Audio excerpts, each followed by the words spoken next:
Okay, good evening to all of you. आवाज आ रही है? ओके, हाँ श्योर।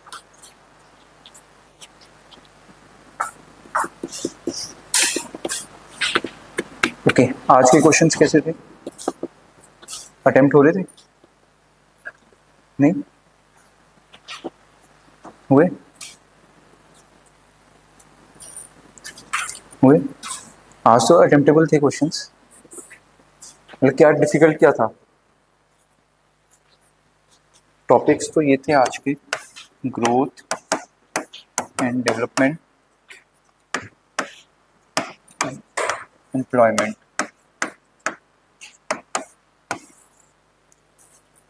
ये टॉपिक्स है। एक तो I guess demographic dividend pay question था, potential GDP, and third is we shape recovery. तो ये तीनों पीवाईक्यू क्वेश्चन है। Thank you. राइट, तो कौन से क्वेश्चन में प्रॉब्लम आई? वी शेप में? Okay, V shape. ओके, और बाकी दो हो रहे थे पोटेंशियल जीडीपी। अच्छा, ओके। और डेटा था आप सबके पास? नहीं था? ऑलराइट, इकोनॉमी के आंसर आप विदाउट डेटा नहीं लिख सकते, क्योंकि जनरल पॉइंट सबको बताएंगे पर जस्टिफाई करना है विद डेटा। तो डेटा भी आपको मैं प्रोवाइड कर दूंगा अभी। ओके, तो वी शेप रिकवरी क्यों नहीं समझ आया? ये तो न्यूज़पेपर नहीं पढ़ते। वी शेप रिकवरी तो न्यूज़पेपर में आते ही है, मतलब एवरी 3-4 डेज में वी शेप रिकवरी तो टर्म आता ही आता है। हाँ, तो देखो जब ऐसी कुछ टर्म्स आती है ना, उसको अप्लाई किया करो कि अच्छा वी शेप रिकवरी क्यों आ रहा है न्यूज़ में। तो अगर आ रहा है तो क्या जस्टिफाइड है इंडिया में या नहीं है, क्योंकि किसी ने यही सोचा है। उसने देखा अच्छा फ्रंट हेडलाइन थी, वी शेप रिकवरी इंडिया में दिख रहा है, तो उसने क्वेश्चन बना दिया कि इंडिया एक्सपीरियंस कर रहा है नहीं कर रहा है। यही क्वेश्चन था स्टैंडर्ड। सो ऐसे कोई कॉन्सेप्ट अगर आता है न्यूज़पेपर में, तो उसको अप्लाई करना सीखो, उसको लिंक करो स्टैटिक से, वो देखो क्या एक्चुअल में इंडिया में दिख रहा है नहीं दिख रहा है।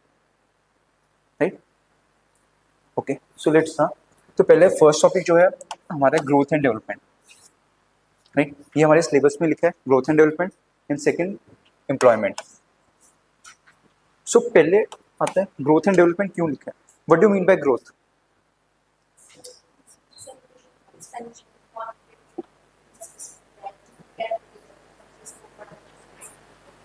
ओके, और हाँ, in terms of GDP. Okay, और अगर सपोज इंटरव्यू में बैठे हो आप लोग and simply UPSC ask what do mean by growth in the economy, कैसे क्या बोलोगे?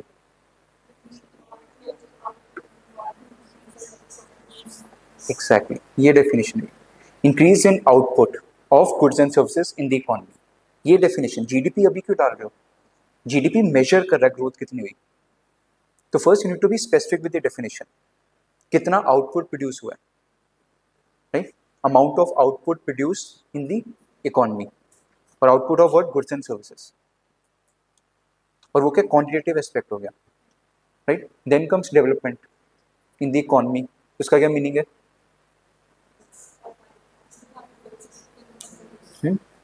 नहीं, डेफिनेशन बताओ मुझे, इंटरव्यू में ये तो ना बोलोगे।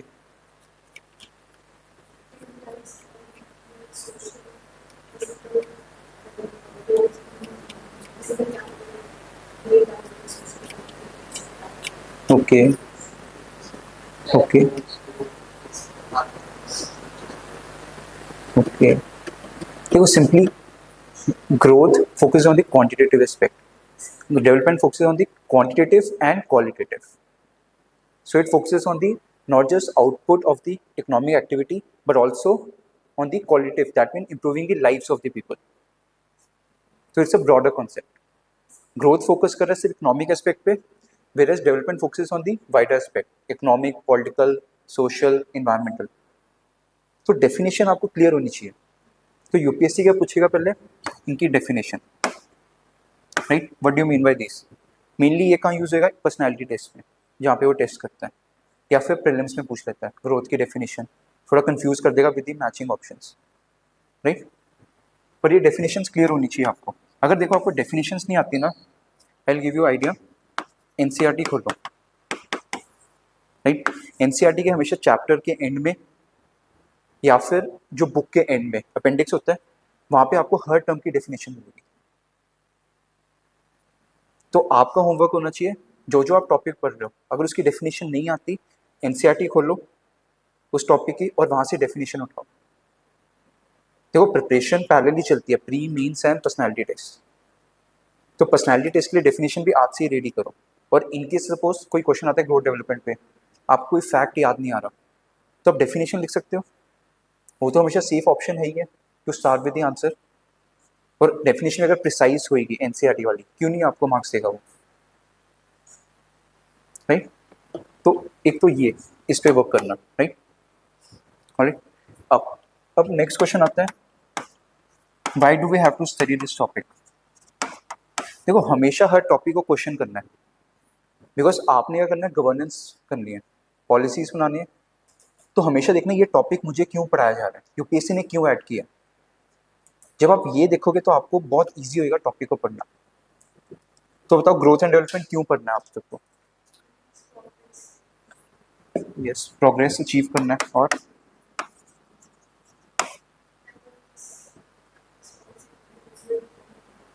ओके प्रोग्रेस करना है, then it should be inclusive growth, और सोशल जस्टिस वो इंक्लूसिव ग्रोथ में आ गया, और कहाँ लैक कर रहे हैं, yes, only it helps in identifying the problems,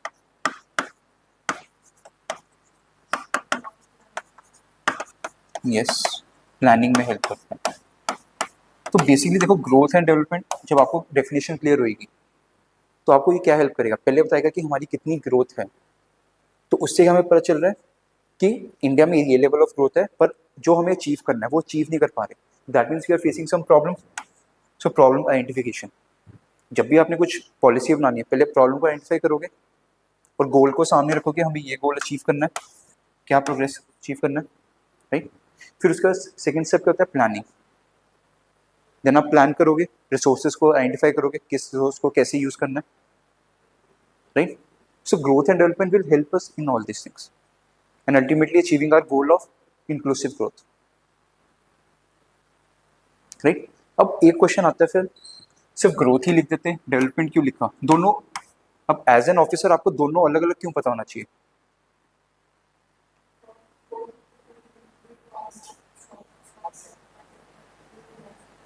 yes, देखो इनिशियली अगर आपको सपोज चंडीगढ़ में सपोज एक विलेज एरिया है, उसको ग्रो करना है, तो इनिशियली आपका फोकस कौन है, ग्रोथ पे, कि मैक्सिमम क्वांटिटेटिव आउटपुट है। पर जब ग्रोथ होगी तो क्या होएगा, उसकी वजह से इनइक्वालिटीज राइज होगी, inequalities will rise,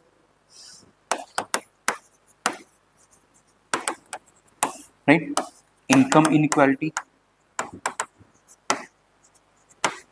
social inequality will rise, environmental harm will take place, right, then social injustice लगा लो, inequality लगा लो, right, all these things will rise, poverty, हाँ, रीजनल, यस, रीजनल लेवल पे।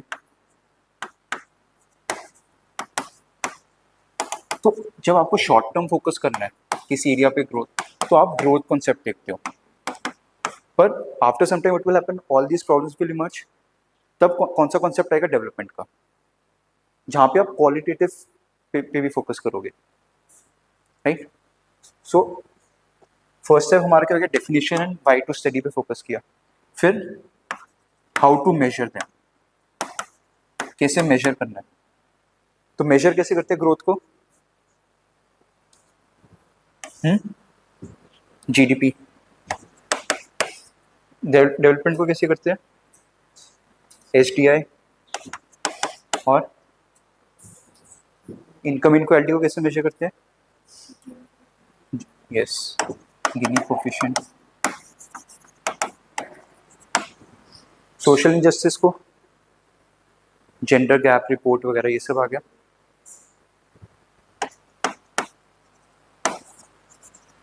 इन्वायरमेंटल, आजकल नया concept आ रहा है, green GDP.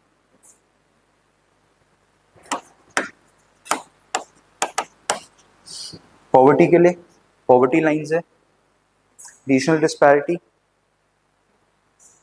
STG index आ गया, या फिर जो नीति आयोग निकाल रहा है स्टेट हेल्थ इंडेक्स वगैरह। तो अब देखो, अब सपोज क्वेश्चन आएगा ग्रोथ एंड डेवलपमेंट पे, राइट?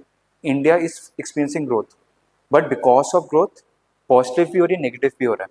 पॉजिटिव क्या हो रहा है आपने बता दिया, नेगेटिव ये इम्पैक्ट हो रहा है। अब ये पॉइंट सबको पता है, पर जस्टिफाई करना है, जस्टिफाई कैसे करोगे? वो सब डेटा दोगे। तो अब ये सारा डेटा पता होना चाहिए आप सबको। अब समझ आए क्यों हमें पढ़ना पड़ता है ये सब, क्योंकि ये आपकी एग्जाम्पल या जस्टिफिकेशन में हेल्प करेगा। प्री में पूछ लेगा अच्छा एसबीआई को इलेबरेट कर दो, जीनी कोफिशिएंट को बता दो क्या होता है, पर मेंस में सिर्फ आपको सिर्फ देखना अच्छा इंडिया का क्या वैल्यू है। एसडीआई रैंक कितना है इंडिया का? 132 है, 134 है शायद,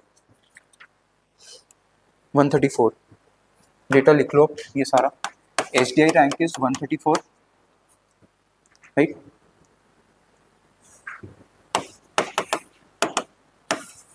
देखो ये सारा डेटा आपको हेल्प करेगा जस्टिफाई करने में। चीनी कोएफिशिएंट 0.472 था in 2014-15, now it has reduced to 0.402, right, in 22-23, right? ये बेसिकली किसने डेटा दी है? एसबीआई रिसर्च, एसबीआई की रिसर्च हुई थी, तो गवर्नमेंट ने पब्लिश किया था, पीआईबी पे आया था।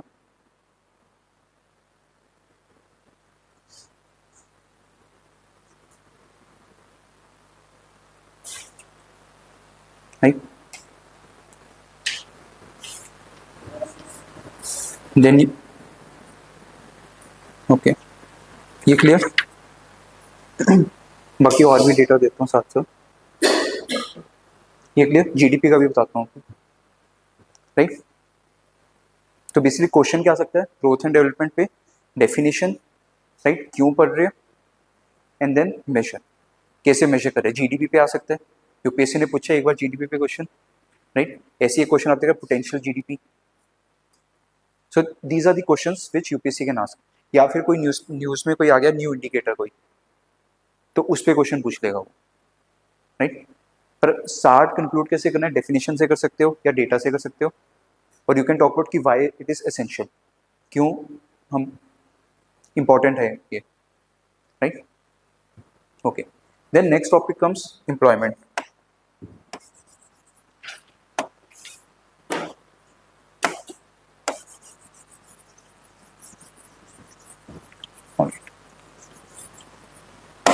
एम्प्लॉयमेंट में क्या क्या पूछेगा यूपीएससी? फर्स्ट, एम्प्लॉयमेंट में यूपीएससी जो पूछता है टाइप्स, इसलिए जो डेटा आपको पता होना चाहिए, रूरल अर्बन में कितनी एम्प्लॉयमेंट है, employment rate, right? Then gender wise, male female, right? Then employment को हम कैसे और क्लासीफाई करते हैं, इनफॉर्मल सेक्टर कितना हायर कर रहा है, फॉर्मल सेक्टर कितना कर रहा है, right?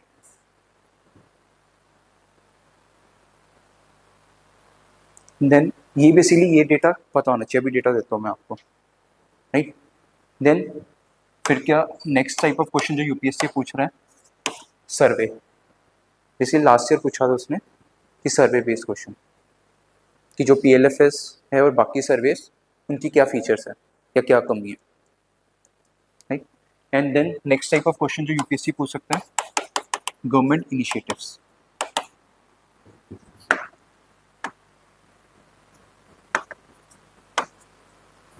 Right?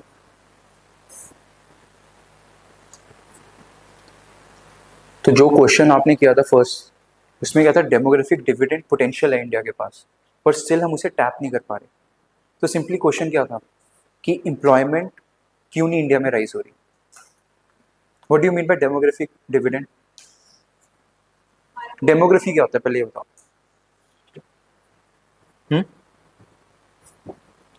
What do you mean bye demography?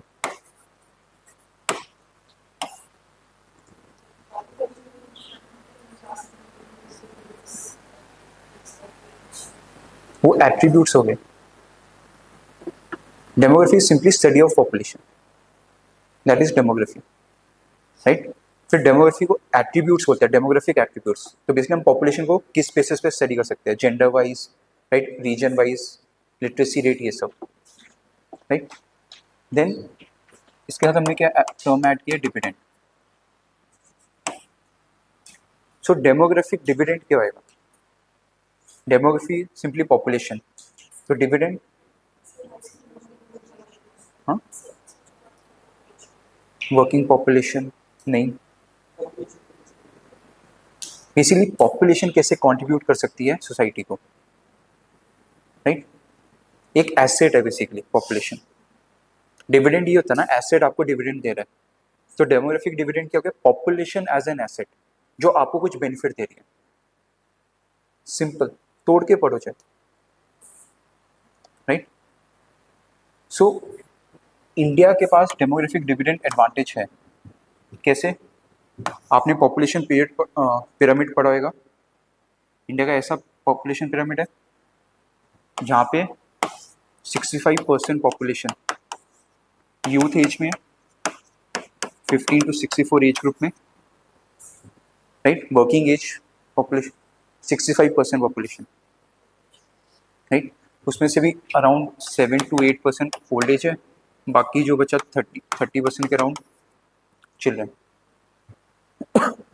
तो किसी भी नेशन के पास मैक्सिमम यूथ है, और ये यूथ को अगर हम स्किल्स प्रोवाइड करते हैं, ये सब इकोनॉमी में कंट्रीब्यूट करेंगे। तो इंडिया के पास पोटेंशियल है कि अगर हम इन यूथ को स्किल्स प्रोवाइड करते हैं, वो हमारी इकोनॉमी को बूस्ट कर सकते हैं। तो इनको हम बोलते हैं demographic dividend, that means population as an asset. Because हमने पढ़ा था ना, इकोनॉमी में ग्रो करने के लिए क्या चाहिए, factors of production, land, labour, capital, entrepreneurship. तो जो लेबर है, अगर लेबर शॉर्टेज होगी, क्या इकोनॉमी ग्रो कर सकती है, नहीं। पर हमारे पास देखो लेबर कितनी है, 65% पॉपुलेशन, तो हमारे पास बहुत बड़ा एसेट है ये। आप देखो जापानीज इकोनॉमी, वहाँ पे क्या मीडियन एज ही अराउंड 48 है, 48 ईयर्स एज उनकी मीडियन है, एवरेज एज। तो क्या 48 ईयर्स वाला ज़्यादा कॉन्ट्रीब्यूट करेगा या फिर इंडिया वाला, इंडिया की मीडियन एज 29 है। तो हमारे एक्टिव है यूथ, यंग है अभी, पर हम फिर भी ग्रो नहीं कर पा रहे, क्यों, क्योंकि स्किल्स नहीं है। सो क्वेश्चन ये था कि हमारा इंडिया के पास एडवांटेज है डेमोग्राफिक डिविडेंड का, पर स्टिल ये एम्प्लॉयमेंट में कन्वर्ट नहीं हो रहा। That means everyone does not have a job. बस ये था क्वेश्चन, अब रीजन सेम है। तो पहले डेटा लिखवा देता हूँ आपको। डेमोग्राफिक डिविडेंड का डेटा क्लियर है, 65% population in the youth age stage, youth age 65% population, right. Median age क्या है, हाँ इसके साथ ये भी लिख सकते हैं, according to various reports, if we are able to tap this demographic dividend, then there would be 2% additional 2% point wise growth in GDP, 2 additional points growth in GDP। जैसे अभी 6% है तो 8% हो जाएगी, right. Then median age comparison में कभी आ जाते हैं, मीडियन एज इंडिया की 28.2 है, राइट। चाइना की है 38.4,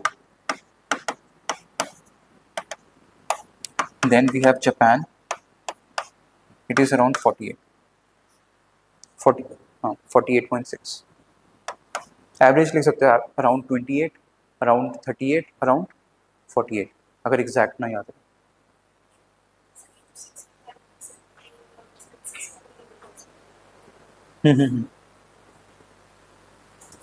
बस अकॉर्डिंग टू गवर्नमेंट लिखते हो, नीति आयोग लिखते हो बस।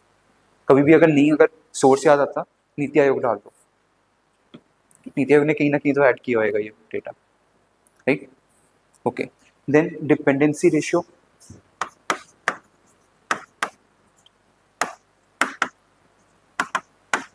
It was around 70% in 1960s और आज है अराउंड 49% इन 2021।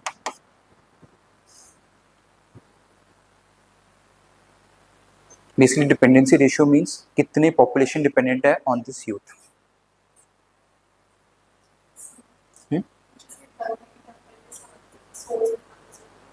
हाँ, अकॉर्डिंग टू नीति आयोग लिख दो अगर नहीं याद आ रहा, वरना स्टैंडर्ड ये डेटा है, ये तो आप यूज़ कर सकते हो। जो बिल्कुल ही करंट अपडेट करो डेटा उसको थोड़ा कर दो।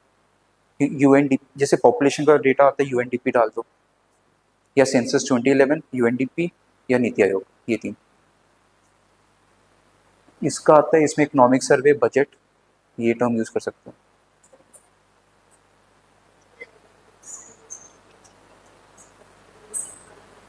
तो ईयर भी तो लिखोगे ना, बजट 23 का उठाया 22 का उठाया, वो भी तो लिखोगे। पर इतना आइडिया होता है एग्जामिनर को, उसे आइडिया लग जाए कि हाँ ये पिछले साल का डेटा है, इस साल का डेटा है, इतना तो होता है। राइट, ये डेटा यूज कर सकते हो regarding population. Right, next set of data is employment का। So according to PLFS report, so labour force participation rate India का, राइट, इट इज 60.1%, 2022 3 सॉरी, ये लेटेस्ट डेट है। देन मेल का labour force participation rate, it is around 75.8%, female का it is around 41.7%, right. Then rural areas 59.4%, urban areas it is around 46.9, right, labor force participation rate. Then informal sector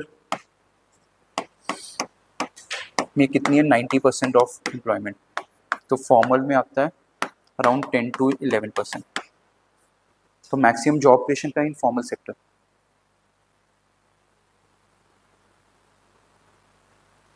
right,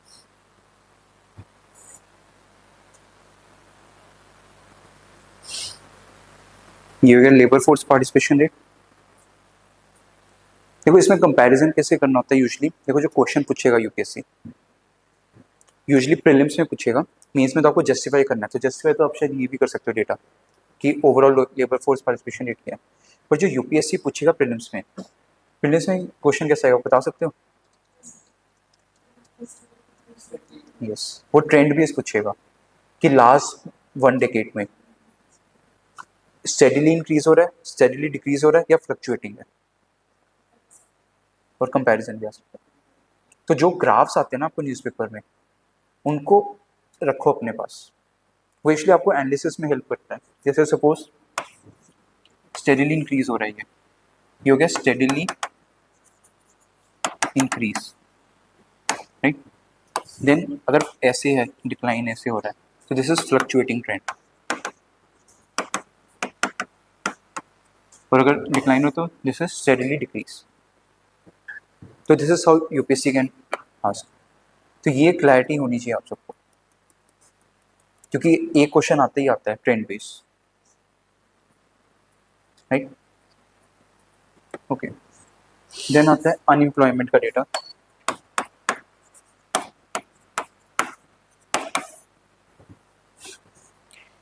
India का unemployment rate कितना है, it is 9.2%, ये मई 2024 का data. हाँ, PLFS basically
तो basically fluctuating trend है। तो decline कब कब हुआ है, बेसिकली डीमोनेटाइजेशन के टाइम पे, देन कोविड के टाइम पे, और अब फिर से रशिया क्राइसिस हो रहा है, मिडल ईस्ट क्राइसिस, फिर से अनएम्प्लॉयमेंट राइज होना शुरू हो गया, राइट? बिकॉज आफ्टर कोविड हमारी इकोनॉमी थोड़ी सी राइज होना स्टार्ट हो गई थी, पर अब फिर से डिक्लाइन होना शुरू हो गया लास्ट 1 ईयर से, तो अगेन अनएम्प्लॉयमेंट हैज इंक्रीज, तो दिस हैज बीन ट्रेंड। तो ये भी पूछ सकते हैं मैक्सिमम पीक कब आया था, कोविड के टाइम पे, राइट? ओके, रूरल एरिया में unemployment is around 9.3%, urban area में it is around 8.9, right? Then we have uh,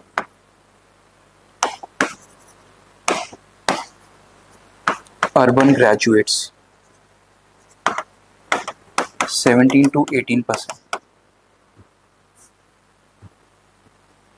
आप सब अर्बन ग्रेजुएट्स हो, अर्बन एरिया में ग्रेजुएट्स,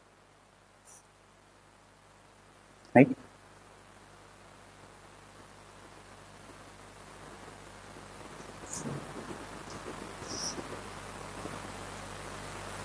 क्लियर?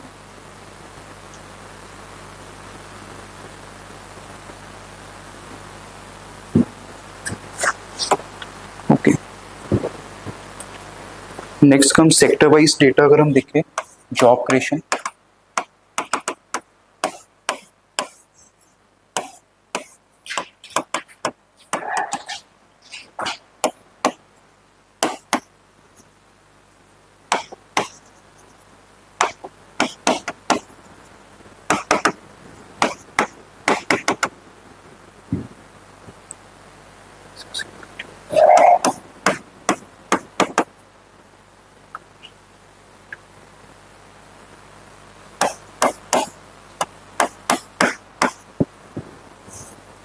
तो एग्रीकल्चर का जीडीपी में कंट्रीब्यूशन सबसे कम है, पर 45% ऑफ जॉब क्रिएशन एग्रीकल्चर में, जहाँ पे सर्विस सेक्टर 54% कंट्रीब्यूशन है, पर जॉब क्रिएशन सिर्फ 30। तो ये भी डेटा यूज करना है हमें। Then next set of question जो यूपीएससी पूछता है, जो इंडिया एक्सपीरियंस कर रहा है jobless growth, right?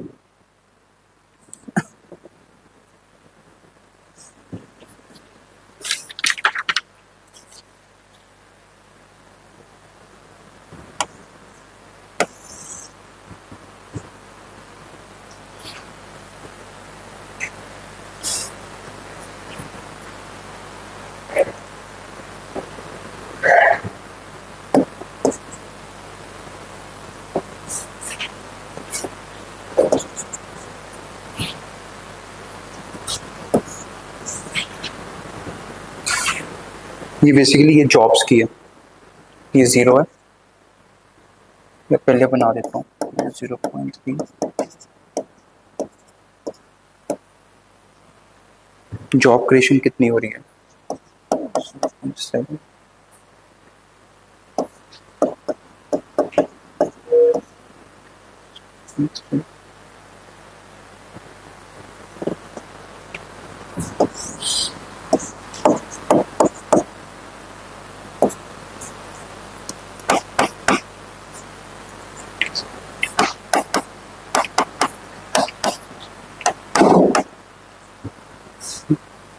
Twenty 17, 18, 19, 20, 21 time period है, राइट?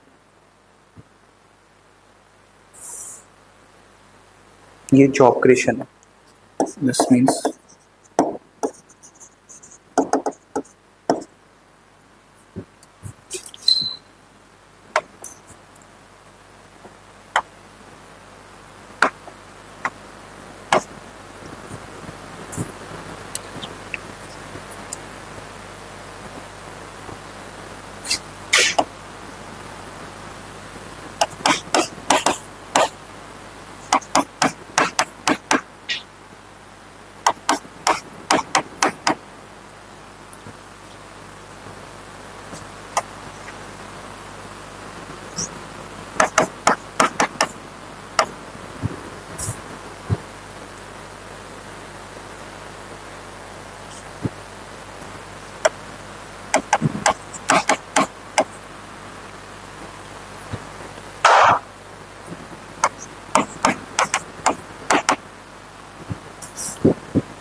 तो बेसिकली जॉब क्रिएशन रेट क्या रहा है, 2017 में -0.3, देन -1.2, 2019 में थोड़ा इंप्रूव हुआ था, then again Covid came -5.3, then थोड़ी इकॉनमी रिबाउंड हुई 3.7।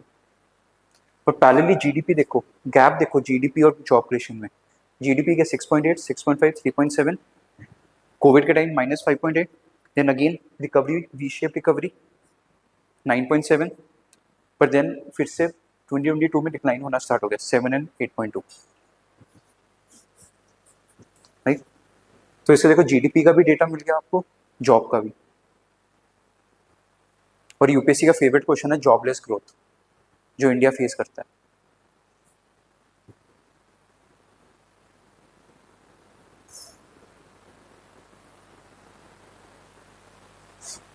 एक और डेटा लिख सकते हो जॉबलेस ग्रोथ का, इन दी डेकेड 2000 टू 2010 जीडीपी क्या था, it was going around 7 to 8% annually,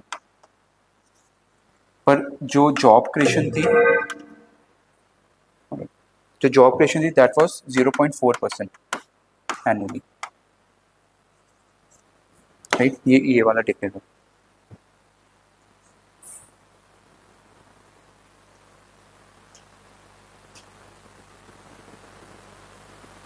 so economy में ऐसे प्रेजेंट करना है डेटा आपको, और ये वैसे भी आपको पता चाहिए जीडीपी रेट, जीडीपी क्या था हमारा लास्ट 5 ईयर्स में, और मैक्सिमम जीडीपी ग्रोथ हमें कब कौन सी ईयर में मिली है,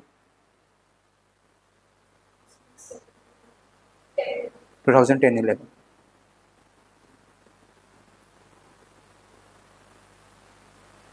रीजन बता सकते हो? उस टाइम तो इकोनॉमिक रिसेशन था, क्योंकि 2008 में ग्लोबल फाइनेंशियल क्राइसिस स्टार्ट हो गया था, पर इंडिया में इम्पैक्ट 2 साल बाद दिखा। आज के टाइम पे कुछ भी फॉरेन में, मतलब ग्लोबल लेवल पे कुछ भी होता है, इकोनॉमिक अनसर्टिनिटी, इंडिया पे साथ के साथ इम्पैक्ट दिखता है। पर उस टाइम ऐसा क्या था जिसकी वजह से हमारी इकॉनमी रेजिलियंट थी, हमारा इम्पैक्ट 2 साल बाद दिखा। हुँ? किसकी वजह से? सेविंग कल्चर की वजह से। ओके, और सेविंग कल्चर तो पैसा इन्वेस्ट ही नहीं हो रहा ना।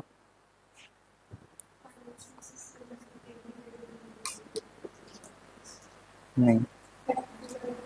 हाँ, देखो इकॉनमी रन कैसे होती है, अगर आपके पास पैसा होएगा, राइट। हाँ, नहीं, देखो इकॉनमी रन कैसे की, आपके पास पैसा होएगा, आप डिमांड करोगे, वो आपको सेल करेंगे, इकॉनमी रन होती रहेगी, राइट। पर उस टाइम पे क्या था, पैसा कहाँ पे आ रहा था लोगों के पास, अब इंडस्ट्रीज तो दे नहीं रही, बिकॉज एक्सपोर्ट मार्केट डाउन हो गई है, पर स्टिल लोगों के पास पैसा था, वो कहाँ से आ रहा था? मैक्सिमम पॉपुलेशन कहाँ रहती है इंडिया में? Rural areas. और रूरल एरियाज में पैसा कहाँ से आता है? नहीं। कोविड के टाइम भी एक इनिशिएटिव ऐसा है जो कोविड के टाइम भी प्रोटेक्ट किया था, और उस टाइम भी नरेगा,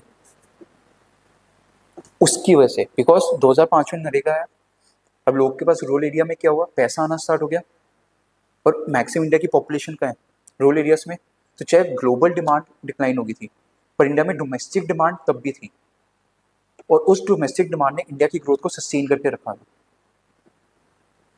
यही एक सबसे बड़ा क्रिटिसिज्म था कोविड के टाइम। कोविड के टाइम क्या हुआ था, नरेगा ने बेशक जॉब्स प्रोवाइड किए, अलायंसेस प्रोवाइड किए, पर पैसा नहीं आया सरकार की तरफ से, सरकार ने सैंक्शन ही नहीं किया, और इवन बजट कम करते रहे नरेगा का। तो उसकी वजह से क्या कि जो डोमेस्टिक डिमांड थी वो भी डिक्लाइन हो गई। तो नरेगा बहुत अच्छा स्कीम था, फ्लैगशिप स्कीम अभी भी है, अगर उसमें हम अच्छे से इन्वेस्ट करें। और ये उनका पेट प्रोजेक्ट था डॉक्टर मनमोहन सिंह का। तो doctor Manmohan Singh is always associated with the Indian economy को रिवाइव करने में, जो भी उनके 1991 रिफॉर्म्स में उनका हाथ था, 2005 में भी उनका हाथ था, तभी इंडिया 2 साल तक सस्टेन कर पाया था। इंडिया का डिक्लाइन 2010 में पीक आया, फिर डिक्लाइन हुआ था ग्रोथ का, और अब तो साथ के साथ आ जाता है, क्योंकि हमने इकोनॉमी स्टडी की नहीं अच्छे से, क्योंकि मैक्सिमम डिमांड का है रूरल एरियाज पे। तो रूरल एरिया में डिमांड इंक्रीज करो, और इंक्रीज कैसे होगी, जब पैसा होएगा। तो सरकार अगर पैसा देगा उन्हें, अपने आप डिमांड आएगी, डिमांड आएगी तो अपने आप इंडस्ट्रीज रन होगी, इंडस्ट्रीज रन होगी तो जॉब क्रिएशन भी होगी।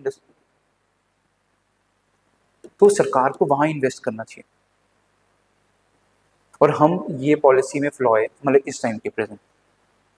तो नरेगा बहुत अच्छा इनिशिएटिव था, मतलब you can use this as an argument कि इंडिया ने 2008 से 2010 तक सर्वाइव इसलिए किया था बिकॉज ऑफ नरेगा इनिशिएटिव, क्योंकि लोगों के पास पैसा था। अब पैसा ही नहीं है लोगों के पास, पैसा नहीं होगा तो डिमांड नहीं होगी, डिमांड नहीं होगी तो इंडस्ट्रीज प्रोवाइड नहीं करेगी। अब इंडस्ट्रीज की अगर सेल कम हो रही है तो ऑब्वियसली जॉब क्रिएशन भी कम होगी, तो विशेष साइकिल में फंस गए, क्योंकि जॉब क्रिएशन नहीं हो रही, पैसा नहीं होएगा, फिर से वही डिमांड कम होगी, तो you are stuck in that vicious cycle. तो विशेष साइकिल ब्रेक करने के लिए क्या होता है, सरकार को पैसा देना पड़ेगा, राइट। 2014 में ऐसे ही पावर में आए थे, प्रॉमिस किया गया था सबके अकाउंट में 15 लाख आएंगे, राइट। हाँ 1 करोड़, हाँ चलो वो भी है, पर हमें क्या मिला, 15 लाख हमें हाई ही नहीं है, देने पड़े हैं उनकी, टैक्स इतना बढ़ गया, महंगाई इतनी हो गई ना बिकॉज ऑफ टैक्स। जीएसटी ने तो मतलब पूरा सिस्टम बिगाड़ दिया। डिमोनेटाइजेशन जीएसटी ब्लंडर रहा है। जीएसटी मतलब अच्छा इनिशिएटिव है, लॉन्ग टर्म में दिखेगा, बट पॉइंट इसकी the way it has been executed वो बहुत प्रॉब्लम क्रिएट कर। और डिमोनेटाइजेशन तो पता ही है, जो इंडिया में सबसे ज़्यादा डिप आया है बिजनेस में आफ्टर डिमोनेटाइजेशन आया, बिकॉज विदाउट कैश इकॉनमी आप रन ही नहीं कर सकते बिजनेस। आप खुद सोचो, सपोज आप इसे बेचने जा रहे हो, इस पे पहले मैन्युफैक्चरिंग एक्साइज टैक्स होएगा, राइट, देन जीएसटी पे करना पड़ेगा आपको, तो मार्जिन अगर है नहीं, मार्जिन को 10 रुपये कमाया, अब 10 में भी आपको कॉर्पोरेट टैक्स देना है, फिर इनकम टैक्स देना है, तो बचेगा क्या। पर कैश इकोनॉमी का आप टैक्स बचा लेते हो, वो भी अच्छी बात नहीं है, पर this is how economy runs. तो आपको थोड़ा तो लेवरेज देना पड़ेगा। अगर टैक्स टैक्स के पीछे पड़े रहोगे तो फिर सर्विसेज तो अच्छी, सर्विसेज भी नहीं अच्छी मिल रही, राइट। तो ये डेटा क्लियर, तो ये डेटा यूज करना है आपको इन टॉपिक्स में, right. So let's start with the first question. First question talks about, कोई एक्स्ट्रा है, एक्स्ट्रा कॉपी, अच्छा क्वेश्चन रीड कर लो।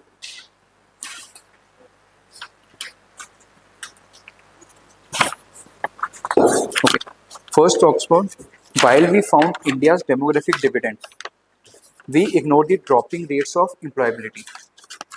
What are we missing while doing so? Where will the jobs that India desperately needs come from? तो introduction क्या लिखोगे आप बताओ।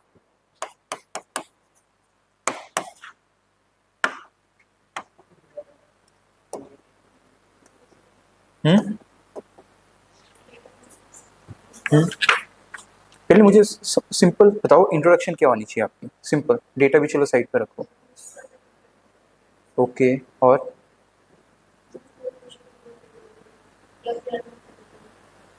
Okay, देखो फर्स्ट लाइन देखो, फर्स्ट लाइन लिखा है while we found India demographic dividend. तो स्टार्ट विद इंडिया का डेमोग्राफिक डिविडेंड क्या है, डेफिनेशन दे दो या फिर डेटा दे दो बस, कि today India holds the potential demographic dividend with around 65% population in the youth age. फिर क्या कह रहा है, we ignore the dropping rates of employability. However to tap this potential of demographic dividend, we need to improve the job opportunities, पर still employment कितनी है वो लिख दो। तो सिंपली आपने डेमोग्राफिक डिविडेंड, एम्प्लॉयमेंट, ये दोनों कीवर्ड्स उठाने हैं, पहले कीवर्ड्स देखो। तो आपकी इंट्रोडक्शन में डेमोग्राफिक डिविडेंड भी आना चाहिए, एम्प्लॉयबिलिटी भी आनी चाहिए, right. India is not able to tap this demographic dividend due to its low employment creation. बता दो कितना है एम्प्लॉयमेंट क्रिएशन, या लेबर फोर्स पार्टिसिपेशन रेट कितना है, या फिर अनएम्प्लॉयमेंट रेट कितना है overall according to PLFS, bracket में डाल देना, right. And this hinders our overall growth, ये लिख दिया, इम्पैक्ट आ गया उसकी वजह से। अब क्या लिखना है, what we are missing, that means क्यों नहीं टैप कर पा रहे हैं, वो सिंपली हो रहा है we are not paying attention to the employment. तो समझ कुछ इश्यूज है उस पर फोकस नहीं कर रहे, तो सिंपली एम्प्लॉयमेंट क्या इश्यूज फेस कर रहा है। तो simple question is about India में एम्प्लॉयमेंट जनरेशन क्यों नहीं हो रही और क्या मेजर्स लेनी चाहिए। सिर्फ डेमोग्राफिक डिविडेंड एक टर्म आ गया और कुछ नहीं है, बस question is about employment.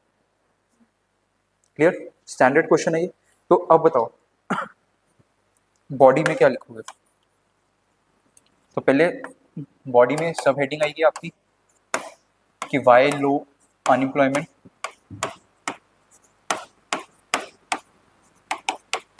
Right. बताओ, देखो अनएम्प्लॉयमेंट के लिए चाहिए क्या आपको? First you need an individual, right. वो एक as a human capital work करना चाहिए।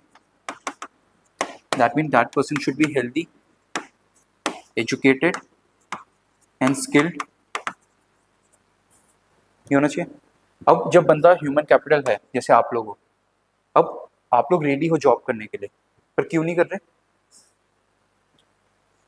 हाँ, स्किल्स तो चलो आप अभी क्लास अटेंड करके गेन कर रहे हो, पर अगर जिसके पास स्किल्स भी है, जॉब अवेलेबिलिटी, जॉब्स होनी चाहिए।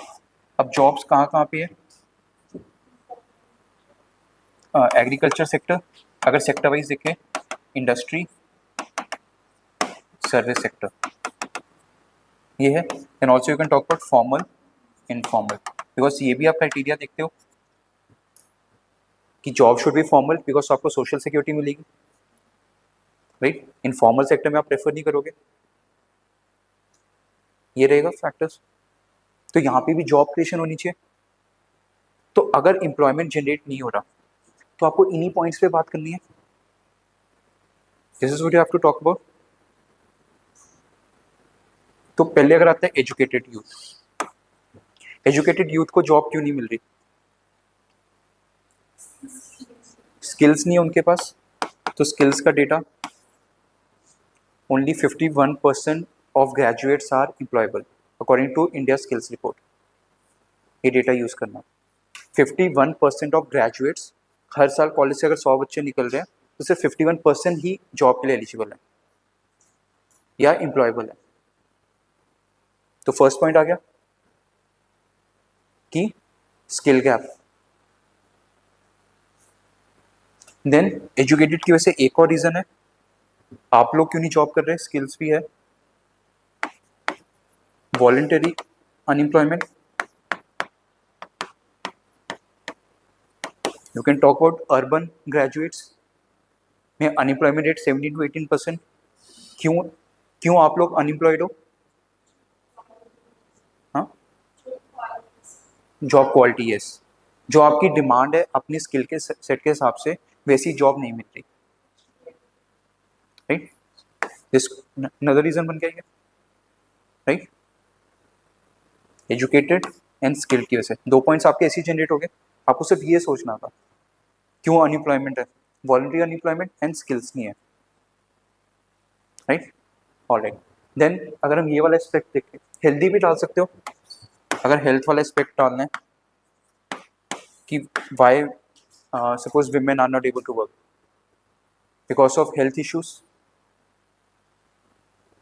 राइट। जैसे इसमें ना वो डाल सकते हो आप, अगर जेंडर वाला है, जैसे लास्ट ईयर एक नोबेल प्राइज मिला था, किसको मिला? क्लॉडिया, एक था, हाँ क्लॉडिया गॉर्डन। उनका कॉन्सेप्ट अगर किसी ने पढ़ा है कि, हाँ, basically you can use this concept. Basically उनका था कि यूजली होता है इनिशियली विमेन की एम्प्लॉयमेंट या लेबर फोर्स पार्टिसिपेशन रेट बहुत ज़्यादा होती है when they are unmarried, and post marriage what happens, their labour force participation rate declines. तो ये उन्होंने प्रूव किया था स्टडी करके। यू कैन यूज दिस कि why employment is less, gender wise भी दिखा सकते हो ना कि labour force participation rate of women कितना है, 41% में लिखा है। Why it is less? Because when they are unmarried participation rate ज़्यादा है, but when it after marriage there declines. Clear? तो ऐसे वो नोबेल प्राइज वाले आइडियाज ऐसे इनकॉर्पोरेट कर सकते हो आप। तो आपको आइडिया लग गया, वो वाला एक क्रक्स देख के ऐड कर लेना अपने फैक्ट्स में। Alright, next jobs. नाउ हमें पता है agriculture is creating 45% of jobs overall, but agriculture में इश्यूज क्या है? Disguise unemployment, right. यस, तो एग्रीकल्चर में जीडीपी स्टैग्नेंट है, ग्रोथ नहीं हो रही, बट साथ में क्या डिस्गाइज अनएम्प्लॉयमेंट हो रही है and it is having low wage rates and job के सीजनल है साथ में सीजनल एक तो ग्रोथ नहीं है ग्रोथ स्टैग्नेंट हो चुकी है सीजनल है एंड लो वेजेस राइट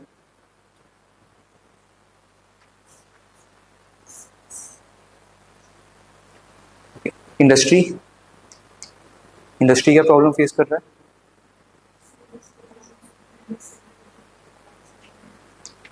तो आप एक इकोनॉमिक सर्वे ने टर्म यूज किया था एक वो यूज कर सकते हो प्री मेच्योर इंडस्ट्रियलाइजेशन देखो यूजली इकोनॉमी में क्या होता है पहले अगर यूरोप में ऑब्जर्व करें एग्रीकल्चर था इसका सरप्लस लेबर मैन्युफैक्चरिंग सेक्टर ने ऑब्जॉर्व किया इंडस्ट्रियल रेवोल्यूशन आया था आफ्टर दैट सर्विसेज सेक्टर ऐसी ट्रांजिशन हुई है तो इसकी सरप्लस लेबर इसने की फिर उन्होंने स्किल्स पे वर्क किया उसने ऑब्जॉर्व किया पर इंडिया के केस में क्या हुआ हम डायरेक्टली एग्रीकल्चर से सर्विसेज में आ गए तो इंडस्ट्रीज को टाइम ही नहीं मिला ग्रो होने के लिए बिकॉज 1991 रिफॉर्म्स के बाद जो हमारे मैन्युफैक्चरिंग सेक्टर था उनको कंपटीशन फेस करना पड़ा पर मेनी इंडस्ट्रीज के सिक यूनिट्स बन गए और मैक्सिमम जॉब्स कौन क्रिएट करते हैं मैन्युफैक्चरिंग सेक्टर तो इंडिया में अगर मैन्युफैक्चरिंग बेस ही नहीं बना तो जॉब क्रिएशन नहीं हो पाएगी तो इंडिया एक्सपीरियंस तो इसको बोलते हैं premature sorry deindustrialisation right industry setup ही नहीं हुई और इसकी वजह से क्या हो गया आज के टाइम पे इंडस्ट्रीज ग्रो नहीं कर रही मेनी सिक यूनिट्स फेस कर रहे हैं देन रेगुलेटरी कोलेस्ट्रॉल फेस कर रहे हैं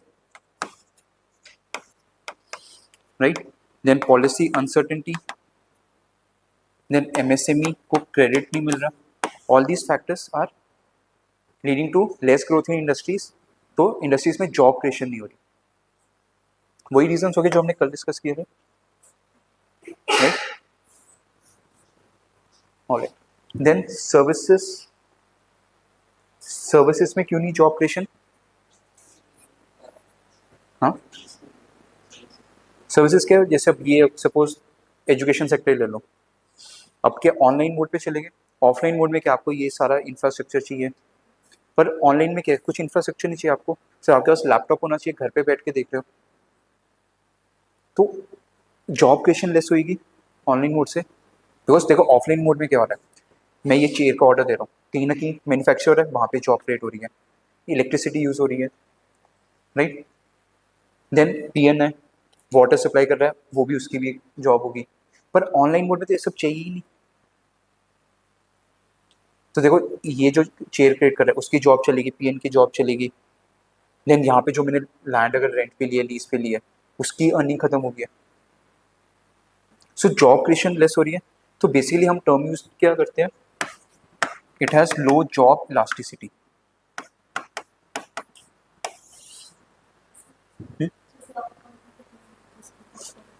हाँ yes, ये भी आएगा पॉइंट तो सर्विसेज सेक्टर में क्या low job elasticity that means low job creation जितनी उसमें ग्रोथ हो रही है उतनी जॉब क्रिएशन नहीं हो रही तो हम बोलते हैं low job elasticity alright then technology AI वगैरह आ रहे हैं तो वो मैक्सिमम कौन सी जॉब्स ले रहे हैं low skilled jobs although high skill jobs अभी भी सेफ है पर लो स्किल जॉब्स तो जा रही है जैसे चैट बॉट्स आ गए अब तो जो रिसेप्शनिस्ट का काम होता था वो क्या है चैट बॉट्स रिप्लेस कर चुके हैं right and then maximum job creation किसमें है इनफॉर्मल सेक्टर और 90% so they have low job security तो वो भी एक एम्प्लॉयमेंट इश्यूज क्रिएट कर रहा है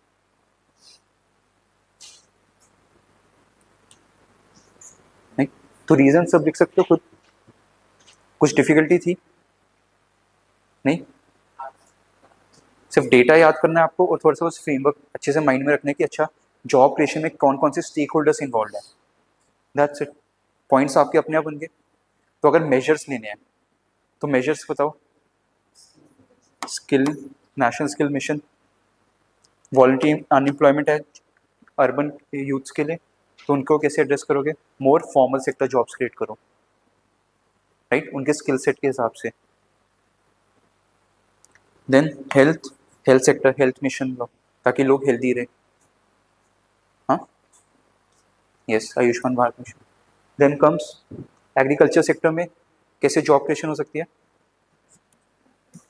फूड प्रोसेसिंग इंडस्ट्रीज। तो बेसिकली आप एग्रीकल्चर सप्लाई चेन को मॉडर्नाइज कर दो हर स्टेज पे, तो जो एग्रीकल्चर प्रोडक्ट है वो फूड प्रोसेसिंग में जाए, फूड प्रोसेसिंग इंडस्ट्रीज क्या करेगी, जॉब क्रिएशन करेगी, राइट। देन एफपीओस वो इंडस्ट्री में आ जाएगा, पर एग्रीकल्चर में एफपीओस प्रमोट करो, फार्मर प्रोड्यूसर ऑर्गेनाइजेशन, जहाँ पे मिडल मैन हटेंगे, फार्मर ही देखे स्टार्टिंग से, प्रोडक्शन से लेके मार्केटिंग तक सब कुछ फार्मर्स।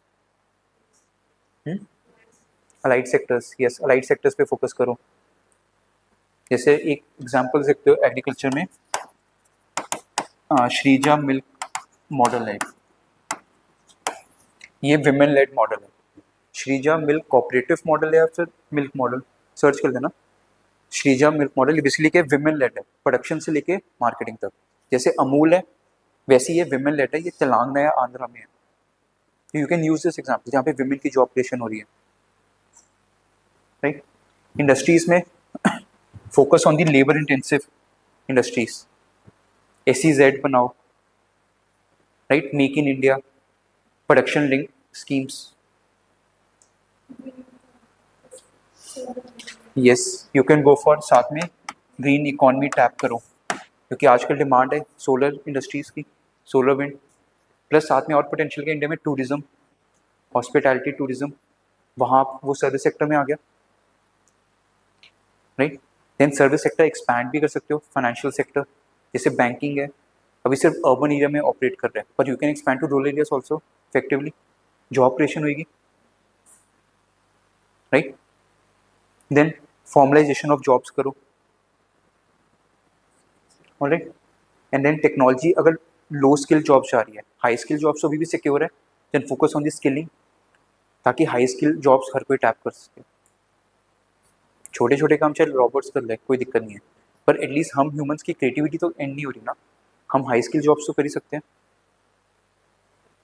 राइट। तो सोल्यूशंस भी आ गए, क्लियर। तो अब कोई भी क्वेश्चन आता है एम्प्लॉयमेंट पे, you should be able to answer it, clear. तो गेम पूरी डेटा की है, बस डेटा अच्छे से हो और थोड़ा फ्रेमवर्क माइंड में हो ना, तो क्वेश्चन अटेम्प्ट होंगे इकोनॉमी में। तो इकोनॉमी के क्वेश्चन ईजी है, टफ नहीं है, हमें लगता टफ है, राइट।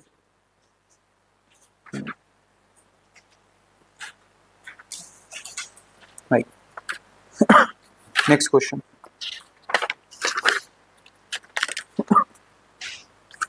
ठीक है, कह रहे हैं define potential GDP.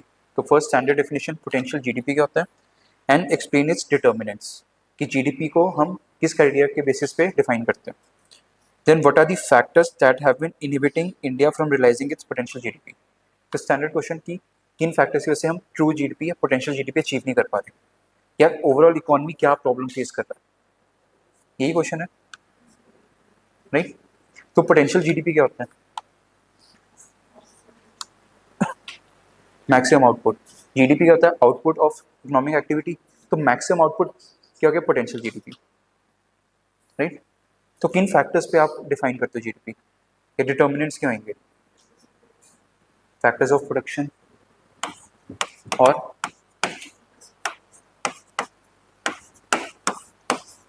Land, labour, capital, entrepreneurship और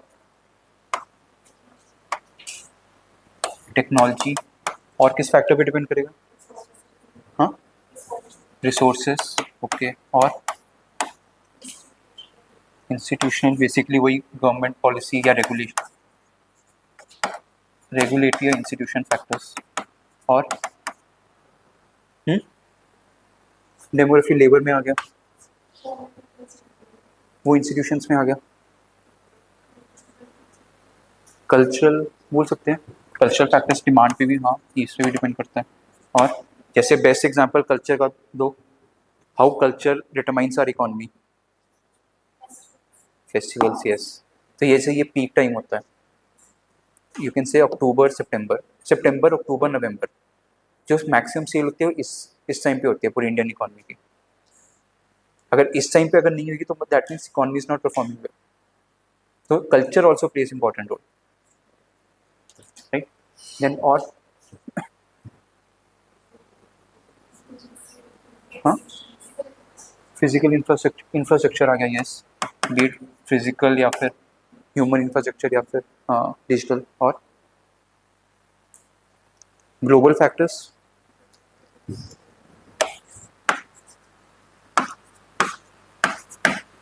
अब ये वही फैक्टर्स है जो हमने कल किए थे, कुछ नया है? तो अगर आपको यही फैक्टर्स पता है, मुझे लगता है इकोनॉमी का हर क्वेश्चन अटेम्प्ट कर सकते हो आप। अगर इंडस्ट्रीज है, इंडस्ट्रीज भी इन पे डिपेंड करती है, इंफ्रास्ट्रक्चर हो इस पे डिपेंड करेगी, राइट। कोई भी टॉपिक हो, सब इन्हीं फैक्टर्स पे डिपेंडेंट है। तो सबका एक एक डेटा अगर होगा तो आपका आंसर वैसे ही तैयार है। तो अगर जीडीपी अचीव करना है हमें, पोटेंशियल जीडीपी मैक्सिमम, ये सारे फैक्टर्स डिटर्मिनेंट्स हो गए, राइट। ये लिस्ट डाउन किया आपने। फिर सेकंड पार्ट क्या है, हम क्यों नहीं अचीव कर पा रहे, दैट मीन्स इन्हीं डिटर्मिनेंट्स में कोई ना कोई इशू है। तो आपको बस एक एक डेटा देना है और बताना है। लैंड में लैंड टाइटल्स क्लियर नहीं है, लैंड रिफॉर्म्स नहीं है, लेबर में स्किल अनएम्प्लॉयमेंट है, कैपिटल में एनपी इश्यूज आ गए, देन जो हमारी बॉन्ड मार्केट है, डेट मार्केट अभी नेसेंट स्टेज पे है, earlier stage, right. Entrepreneurship startup culture अभी इतना अच्छे से सेटअप नहीं है, राइट। इस एंटरप्रेन्योरशिप में ये भी डाल सकते हैं कि हम हमारा जो एजुकेशन सिस्टम है उसमें रट्टा सिस्टम है, क्रिएटिविटी को फोकस नहीं कराता, राइट, या मार्क्स ओरिएंटेड सिस्टम है, तो वो इनहिबिट करता है। कल्चरल फैक्टर, डिमांड, डिमांड हमारे सेविंग्स की तरफ ज़्यादा इंक्लिनेशन है रादर देन इन्वेस्टमेंट, तो रिस्क टेकिंग एबिलिटी कम है हम इंडियंस में। Then infrastructure logistic cost, competitiveness कम कर रहा है, technology R&D, then resources environmental constraints आ जाते हैं टू एक्सेस, या फिर जैसे क्रिटिकल मिनरल्स पे हम डिपेंडेंट है ऑन फ्यूचर, क्या कहते हैं, चाइना वगैरह पे, तो सप्लाई चेन डिस्ट्रप्शन, तो रिसोर्स एक्सेस इफेक्ट होता है। रेगुलेटरी वही, policy uncertainty, disputes, right, taxation system, ये सब इनहिबिट कर रहा है। In global factors, international agreements, FTAs, then crisis, Russia Ukraine crisis. तो बताओ क्या डिफिकल्ट था इस क्वेश्चन में? जस्ट आपको समझना इकॉनमी है क्या, बेसिक स्ट्रक्चर फ्रेमवर्क आपको करना है, इसलिए हाँ, करप्शन इसमें आ जाएगा, रेड टेपिज्म, ब्यूरोक्रेटिक हर्डल्स बोलते हो। बेसिकली ये सारे जो पॉइंट्स आते हैं, एक्चुअली मैंने क्या किया था, पूरा एनालाइज किया था कि पूरी इकॉनमी कैसे है, तब जाके ये फ्रेमवर्क बना था। तो मेरा एम था कि इन क्लासेस के तो आपको ये फ्रेमवर्क दे दूं, तो आपको देखो एज ऐसे ही मिल गया। अब आपको सोचने की जरूरत नहीं है, क्वेश्चन आएगा सामने, अच्छा ये फैक्ट्स, ये सारे पॉइंट्स लिस्ट डाउन करने हैं, अपने आप 5 मिनट में आंसर लिखोगे आप, आपका टाइम सेव हुआ ना। वरना सोचोगे एक एक, पहले एक पॉइंट लिखा, अच्छा डेटा क्या है, फिर सेकंड पॉइंट लिखोगे, फिर डेटा क्या है, 15 से 20 मिनट ऐसे लग जाएंगे। अब आपको पता है कि इकोनॉमी का कोई भी क्वेश्चन हो, अगर मेरे को हर किसी पे एक एक डेटा अगर मेरे पास लिस्ट डाउन होएगा, इनके कितने 15 से 20 डेटा बनेगा, बस वही डेटा को यूज करना है बस, और वो हर क्वेश्चन में कहीं ना कहीं यूज होएगा। इंट्रोडक्शन, बॉडी पार्ट या कंक्लूजन, कहीं ना कहीं यूज करो। और कंक्लूड करना है, कंक्लूड हमेशा दिखा दो मोदी जी क्या सोच चाहते हैं, कि ग्रोथ होगी तो क्या होएगा, अमृतकाल 2047 डेवलप इंडिया बनेगा, या फिर $5 ट्रिलियन इकोनॉमी बाय 2030 या 2027, 2027 ना, हाँ। तो $5 ट्रिलियन इकोनॉमी बाय 2027 अचीव कर सकते हैं हम। देन इंक्लूसिव ग्रोथ, तो वही वो हैवी हैवी कीवर्ड्स डालने हैं जो कभी नहीं अचीव होने पर डालने हमें आंसर में। हाँ, आपने वो बुक पढ़ी है, सेपियंस, पढ़ी है? हाँ हाँ हाँ हाँ, नहीं पढ़ी? चलो, मतलब जब आपको फ्री टाइम मिलेगा ना, मतलब जब मेंस और इंटरव्यू के बीच में टाइम होता है तब पढ़ना। पर सेपियंस में एक कॉन्सेप्ट है रिगार्डिंग लीडर का, लीडर का रोल क्या होता है, हाँ, विजन शो करता है वो, उसे पता है अचीव कभी नहीं होएगा, पर अगर उसे मासेस को अपने साथ लेके चलना है तो वो एक ड्रीम दिखाएगा, विजन दिखाएगा कि हमें ये अचीव करना है, हो या ना हो, ना लोगों को लेना देना ना लीडर को, पर आपको सबको साथ में लेके चलना है, तो आपको एक विजन दिखाना पड़ता है। तो वही अब देखो मोदी जी ने क्या किया, पहले जब आए थे 2014 में, 2022 का ड्रीम दिखाते थे, न्यू इंडिया बनेगा, new India 2022, doubling of farmers income. जब 2022 आया, खत्म ये बातें। आज तो बोलती नहीं डबलिंग ऑफ फार्मर्स इनकम। 2022 में उन्होंने क्या बोला कि अब हम अगले 25 साल बाद अमृतकाल, डेवलप्ड इंडिया, वो अगले 25 साल ले गए। तो उनका काम क्या, सिर्फ विजन दिखाना है। उन्हें पता है अचीव नहीं होएगा। 8 साल, 2014 से 2022, आफ्टर 8 ईयर्स भी हम अचीव नहीं कर पाए, पर उन्होंने वो मीडिया से ही वो टर्म्स हटा दी, नई चीज ले आए, अमृतकाल। पहले बोलते रहे इंडिया एट 75, 2022 में 75 ईयर्स का होगा तो हमें ये अचीव करना है। नहीं कर पाए तो नहीं कर पाए। रीजन क्या दिया, कोविड आ गया बीच में, सिंपल। अब एम कर दिया, अब 100 साल जब होंगे तब हम अमृतकाल अचीव करेंगे, तब भी कुछ ना कुछ आ जाएगा, तो आप रीजन देके एस्केप कर जाओगे। दैट इज हाउ होल मतलब दिस लीडरशिप वर्क्स, राइट। ये clear? Alright, next question.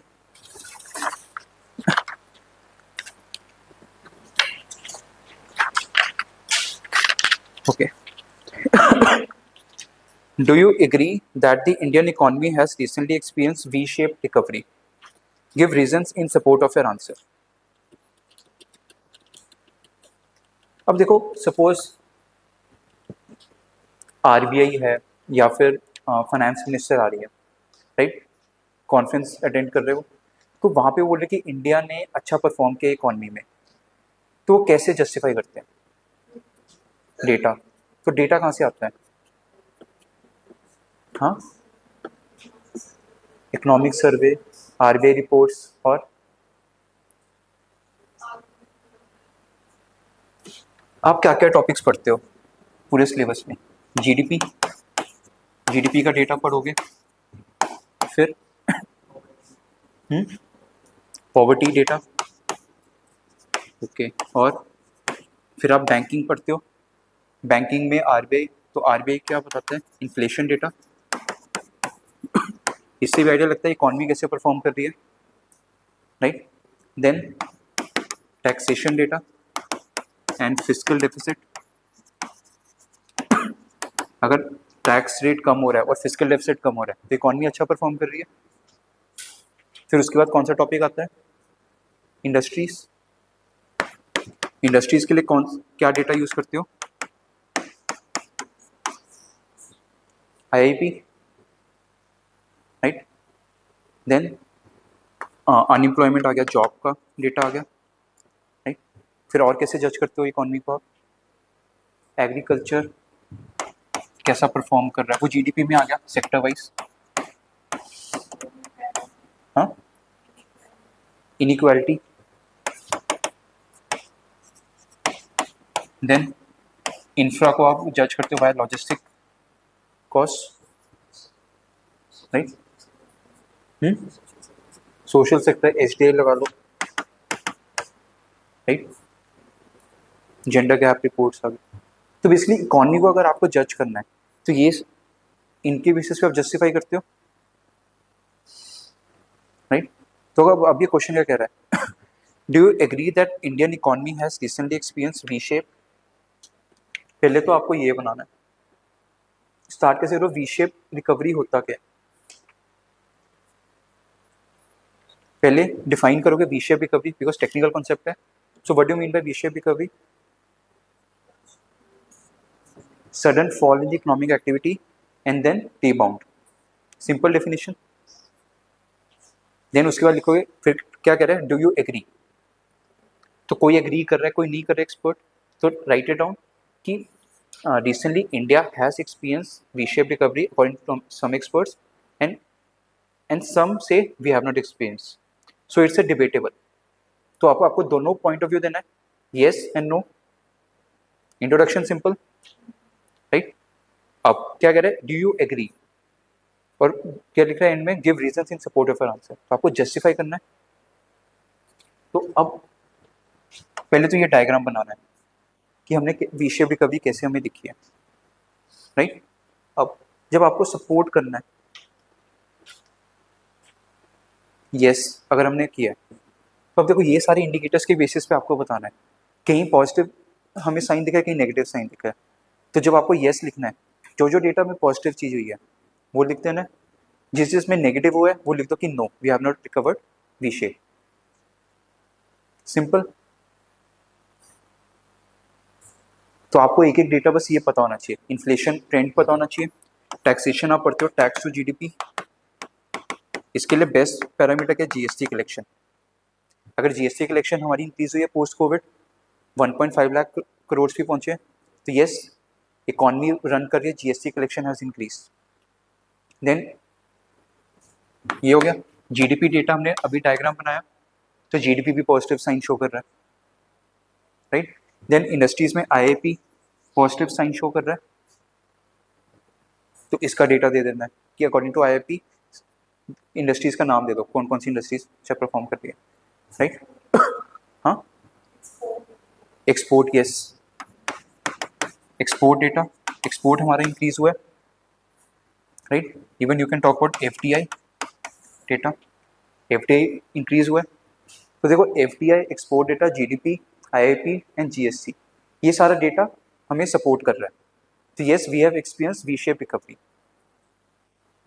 However, according to some other data, we are still lagging behind, और some sectors are lagging behind. अब जैसे सेक्टर वाइज अगर आप देखो, एग्रीकल्चर में growth हुई है एंड सर्विस सेक्टर टेक्नोलॉजी में ग्रोथ हुई है, पर when it comes to hospitality, tourism, retail sector, इसमें ग्रोथ नहीं हुई। टूरिज्म सबसे ज़्यादा हिट हुआ था और अभी भी रिकवर नहीं हो पाया,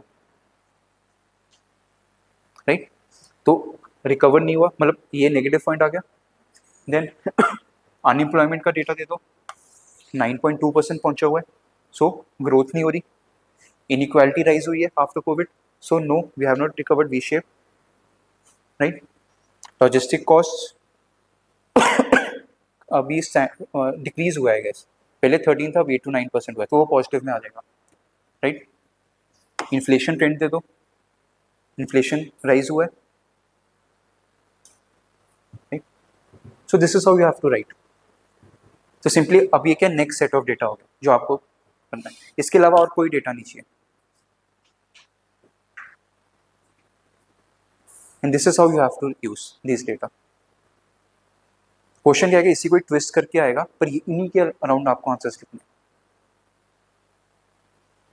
तो अब आपको आइडिया लगेगा, न्यूज़पेपर पढ़ते हो इकोनॉमिक सेक्शन, आपको लगता है भाई क्या, मतलब डेटा देख के एकदम से घबरा जाते हैं ना, नहीं समझ आता। पर आपको पता है कि वो डेटा सिर्फ एक डेटा उठाना है और यहाँ ऐड कर लेना बस आपके वो एक पेज पे बस, और उसको यूज कैसे करना है आंसर में समझ आ गया हमें। और प्री में क्या आएगा, ट्रेंड देख लेना, वो ग्राफ उठा लेना बस, और कुछ नहीं पूछेगा यूपीएससी, बिकॉज आपने आरबीआई एक्सपर्ट नहीं बनना, आपको बस क्या करना है, गवर्नेंस के एंगल से पढ़ना है economy, and this is how UPSC is going to ask governance angle से। तो आपने ब्रॉडर पिक्चर देखनी है, इससे आगे यूपीएससी जाएगा नहीं। कोई भी मीन्स का आप पीवाई क्यू सारे उठा लेना, इन टॉपिक में इससे आगे यूपीएससी गया ही नहीं है कभी, राइट।